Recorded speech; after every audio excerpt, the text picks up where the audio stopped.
Assalamualaikum warahmatullahi wabarakatuh. Hai semuanya, perkenalkan saya Neca Sifa Sazabila, mahasiswa keperawatan Pasca Sarjana Poltekkes Kemenkes Semarang. Selamat datang di channel kami ya. Jadi channel ini akan membahas seputar tentang kesehatan dan ilmu-ilmu keperawatan.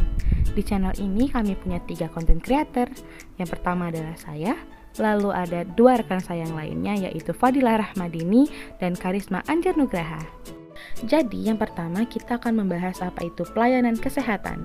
Jadi menurut Depkes RI, pelayanan kesehatan itu adalah setiap upaya yang diselenggarakan sendiri atau secara bersama-sama dalam suatu organisasi untuk memelihara dan meningkatkan keadaan, mencegah dan menyembuhkan penyakit, serta memulihkan kesehatan perorangan, keluarga, kelompok, dan ataupun masyarakat. Jadi, pelayanan kesehatan itu adalah suatu subsistem dari pelayanan yang tujuan utamanya itu adalah promotif, yaitu memelihara dan meningkatkan kesehatan, lalu preventif sebagai pencegahan, kuratif atau penyembuhan, dan rehabilitasi atau pemulihan kesehatan perorangan, keluarga, kelompok, atau masyarakat.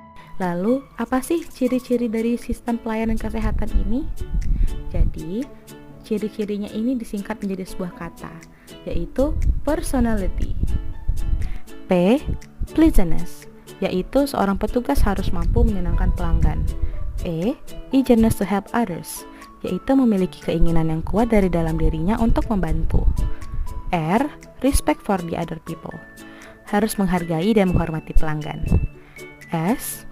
Sense of responsibility is a realization that what one does and say is important, yaitu harus memiliki rasa tanggung jawab terhadap pekerjaan dan perkataannya terhadap pelanggan.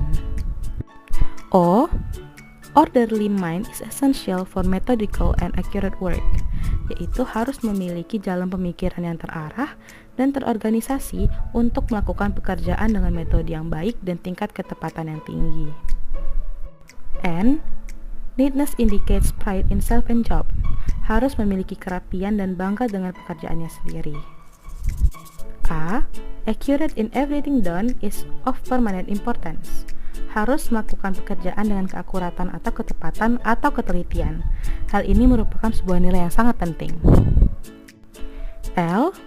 Loyalty to both management and colleges make good time work, harus bersikap setia pada manajemen dan rekan kerja. E. Intelligence, use of common sense all that time, yaitu harus senantiasa menggunakan akal sehat dalam memahami pelanggan dari waktu ke waktu. T. Tact saying and doing the right thing at the right time, harus memiliki kepribadian, berbicara bijaksana, dan melakukan pekerjaan secara benar. Y.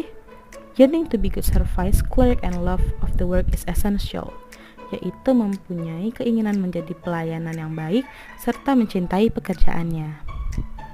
Nah, selanjutnya itu adalah tentang jenis sistem pelayanan kesehatan. Dibagi menjadi 2. Yang pertama adalah pelayanan kedokteran atau medical services, yang ditandai dengan cara pengorganisasian yang dapat bersifat sendiri atau solo practice atau secara bersama-sama dalam satu organisasi. Tujuan utamanya itu adalah untuk menyembuhkan penyakit dan memulihkan kesehatan. Sasarannya adalah perseorangan dan keluarga. Lalu yang kedua adalah pelayanan kesehatan masyarakat atau public health service, yang ditandai dengan cara pengorganisasian yang umumnya secara bersama-sama dalam suatu organisasi. Tujuan utamanya adalah untuk memelihara dan meningkatkan kesehatan serta mencegah penyakit. Sasarannya adalah untuk kelompok dan masyarakat. Apa saja syarat pokok sistem pelayanan kesehatan? Yang pertama, tersedia dan berkesinambungan. Semua jenis pelayanan kesehatan yang dibutuhkan masyarakat itu harus mudah ditemukan serta selalu siaga keberadaannya di masyarakat setiap kali dibutuhkan. Yang kedua, dapat diterima dan wajar. Diartikan bahwa pelayanan kesehatan tersebut tidak bertentangan dengan keyakinan dan kepercayaan masyarakat. Pelayanan kesehatan yang bertentangan dengan adat istiadat, kebudayaan, keyakinan, dan kepercayaan masyarakat bukan pelayanan kesehatan yang baik.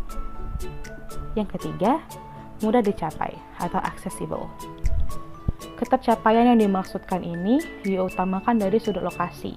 Dengan kata lain, pelayanan kesehatan dan distribusi sarana kesehatan merata di seluruh wilayah, tidak terkonsentrasi di perkotaan.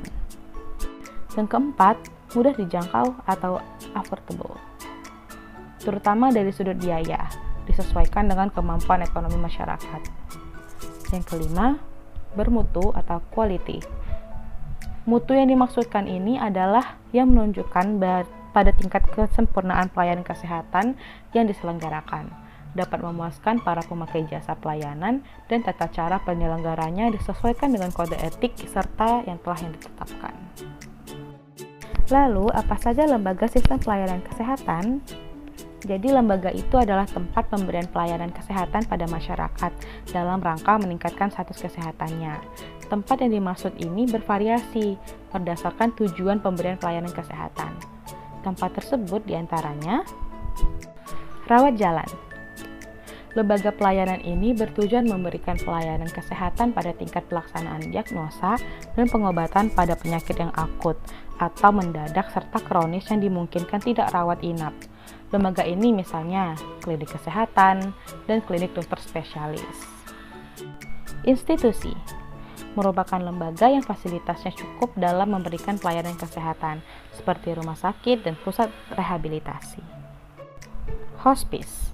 Lembaga ini bertujuan memberikan pelayanan kesehatan yang berfokus pada klien yang sakit terminal agar lebih tenang. Biasanya dilakukan home care. Community Based Agency, yaitu merupakan bagian dari lembaga yang dilakukan pada klien dan keluarga, misalnya praktek perawatan keluarga. Lalu yang terakhir adalah tentang lingkup pelayanan kesehatan. Jadi ada 3 lingkup dalam pelayanan kesehatan. Yang pertama adalah primary health service, yaitu pelayanan kesehatan yang bersifat pokok yang dibutuhkan oleh sebagian besar masyarakat serta mempunyai nilai strategis untuk meningkatkan derajat kesehatan masyarakat. Biasanya dilakukan pada masyarakat yang memiliki masalah atau masyarakat sehat. Sifat pelayanannya ini adalah pelayanan dasar yang dapat dilakukan di puskesmas, balai kesehatan masyarakat, atau bisa juga di poliklinik. Yang kedua adalah secondary health service, yaitu diperlukan bagi masyarakat atau klien yang memerlukan perawatan rumah sakit, sehingga dilaksanakan di rumah sakit yang tersedia tenaga spesialis. Yang ketiga adalah tertiary health service, merupakan tingkat yang paling tinggi yang membutuhkan tenaga ahli atau subspesialis dan sebagai rujukan.